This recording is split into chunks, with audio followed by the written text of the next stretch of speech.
Hi guys, Dan's Dollars here. A very good afternoon to you all. Let's get a little bit of fun on the channel this evening with the close-up coins game. In this video you are going to see 5 close-ups of coins from UK circulation.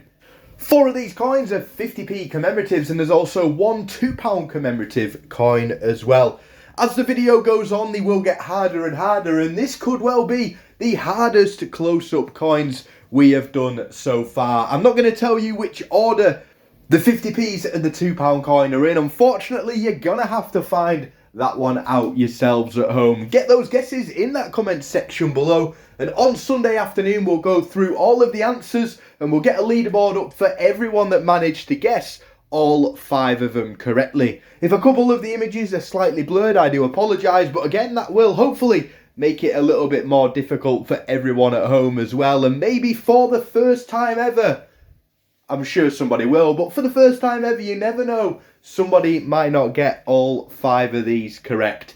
Get those guesses then in the comment section below. I'm going to leave it on a loop after I finish speaking so everyone can maybe concentrate without me talking in the background.